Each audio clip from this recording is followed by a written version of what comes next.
ফিলিস্তিনে ইসরায়েল হামলা করেছে, রাজপথের মধ্যে জামাত মিছিল করেছে যে ফিলিস্তিনে হামলা কেন, তারেক রহমান জবাব চাই। আমি বলছি যে এদের মাথায় একটু সমস্যা দেখা দিয়েছে, এদেরকে ট্রিটমেন্ট করার মতো একটা স্বার্থের জন্য সবকিছুই তারা করতে পারে। তারা এমন একটি দল, নির্বাচনের পূর্বে তারা বলেছিল যে একদল এক স্বৈর শাসককে বিতাড়িত করেছে কি আরেক স্বৈর শাসককে প্রতিষ্ঠা করার জন্য, এবং জান্নাতের টিকিট বিক্রি করেছে। আমি মনে করি অ্যাকচুয়াল তারা রাজনীতি করার জন্য এদেশে আসেনি, তারা নিজেদের স্বার্থ হাসিল করার জন্য কাভারিং ইসলামের সাইনবোর্ডটা ব্যবহার করে তারা এই ধরনের প্রতারণা করছে। স্বার্থের জন্য সবকিছুই তারা করতে পারে। তারা এমন একটি দল, নির্বাচনের পূর্বে তারা বলেছিল যে একদল এক স্বৈর শাসককে বিতাড়িত করেছে কি আরেক স্বৈর শাসককে প্রতিষ্ঠা করার জন্য, এবং জান্নাতের টিকিট বিক্রি করেছে। বিক্রি শেষ, এদেশের জনগণ স্বতঃস্ফূর্তভাবে এবারে নির্বাচন স্বাধীনের পরে নিষ্কলঙ্ক নিষ্কণ্টক নির্বাচন হয়েছে। সেই নির্বাচনে বাংলাদেশ জাতীয়তাবাদী দল আমাদের প্রিয় নেতা বাংলাদেশের নবনির্বাচিত প্রধানমন্ত্রীর নেতৃত্বে সংখ্যাগরিষ্ঠ আসন নিয়ে সরকার গঠন করেছে।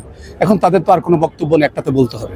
আমি গত কয়েকদিন আগে একটা কথা বলেছিলাম, ফিলিস্তিনে ইসরায়েল হামলা করেছে, রাজপথের মধ্যে জামাত মিছিল করেছে যে ফিলিস্তিনে হামলা কেন, তারেক রহমান জবাব চাই। আমি বলছি যে এদের মাথায় একটু সমস্যা দেখা দিয়েছে, এদেরকে ট্রিটমেন্ট করার মতো একটা, কারণ ফিলিস্তিনে হামলা হয়েছে এটা দীর্ঘদিন থেকে চলছে। বাংলাদেশে এখনো আমাদের নবনির্বাচিত প্রধানমন্ত্রী শপথ গ্রহণ করে, পার্লামেন্ট মেম্বাররা শপথ গ্রহণ করে মাত্র সরকারে বসতে যাচ্ছে, ওই সময় ওরা রাজপথের মধ্যে তারেক রহমানের কাছে জবাব চায়। তাতে আমি মনে করি অ্যাকচুয়াল তারা রাজনীতি করার জন্য এদেশে আসেনি, তারা নিজেদের স্বার্থ হাসিল করার জন্য কাভারিং ইসলামের সাইনবোর্ডটা ব্যবহার করে তারা এই ধরনের প্রতারণা করছে।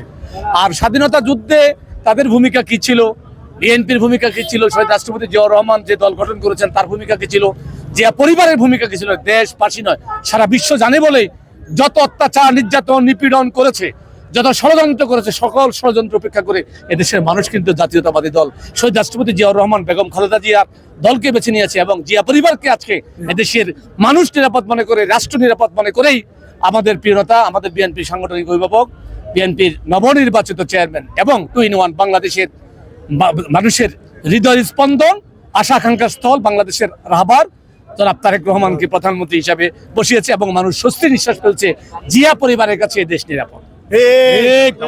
বলেছিল যে নির্বাচন ইঞ্জিনিয়ারিং হয়েছে কিনা সেটা বলবো না, বাট মানুষকে শান্ত রাখার জন্য আমরা এটা মেনে নিয়েছি। আসলে একটা কথা আমি আপনাকে যদি উল্টো প্রশ্নটা করি, যে স্বাধীনের পর থেকে তারা একক নির্বাচন করেছিল, পেয়েছে 3 আসন। তারপরে তারা যখন অন্যান্য আমাদের বিএনপির সাথে জোট করেছিল এক সময়, সেই সময় 17-18 আসন পেয়েছে। এবছর অবস্থার প্রেক্ষাপটে স্বৈর শাসকের বিদায় হওয়ার কারণে তারা যে জোট করে 70-77 আসন পেয়েছে, তাহলে এটা কি হাওয়ার বলে পেয়েছে তারা? তাহলে তারা বলুক যে নির্বাচন সঠিক হয় না। আমাদের যে 77টা আসন আমরা যে মেনে নিয়ে শপথ গ্রহণ করেছি সেটাও বলছিলাম, তাদের রাজনীতির তো অভিজ্ঞতা তাদের নেই। যারা যে রাষ্ট্রপতির হাতে শপথ গ্রহণ করে, সেই রাষ্ট্রপতি যখন সংসদের শুভ সূচনা করে, যেটা কনস্টিটিউশনাল রুলস, সেটাকে তারা অবজ্ঞা করে সেখান থেকে তারা ওয়াক আউট করে চলে আসে, বিশ্রী ভাষায় কথা বলে। এদের কাছে দেশ জাতি যেমন নিরাপদ না, এদেশের গণতন্ত্র, এদেশের সংসদও তাদের কাছে নিরাপদ। আর স্বাধীনতার সপক্ষ অথবা স্বাধীনতার জন্য তাদের কোনো অবদান, এটা তো হাস্যকর বিষয় ছাড়া আর কিছু নয়। এটি আমাদের বক্তব্য। আমরা চাই, আমার প্রিয় নেতা জনাব তারেক রহমান চাচ্ছে এটা একটি গণতান্ত্রিক দেশ, মানুষের অধিকার, সামনের অধিকার প্রতিষ্ঠা করতে চায়।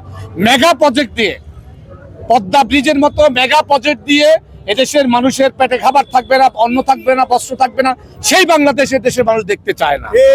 তারা বিভিন্ন মন্তব্য করেছে। আমাদের প্রিয় নেতা জনাব তারেক রহমান, আপনারা দেখেছেন যে নির্বাচনের পরপরই ওনার যে নির্বাচন ইশতেহারে যেগুলো এজেন্ডা ছিল, যে ফ্যামিলি কার্ড, সেটা অলরেডি সূচনা হয়েছে এবং চলমান আছে, এবং ইমাম খতিব মুয়াজ্জিনদের জন্য ইসলামী মূল্যবোধের ডেভেলপমেন্টের যে কাজগুলো করা, সেটা উনি শুরু করেছেন। কৃষি কার্ড অতি তাড়াতাড়ি উদ্বোধন হবে।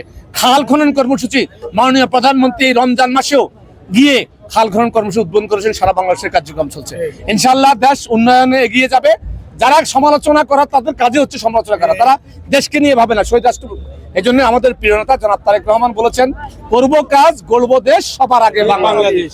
বাংলাদেশ জাতীয়তাবাদী উলামা দলের সদস্য সচিব আমি দেশবাসীর কাছে আহ্বান জানাবো, আসুন আমরা সকলে মিলে দেশটাকে নিজের ব্যক্তিগত চিন্তা না করে আমরা দেশটাকে গড়ে তুলি।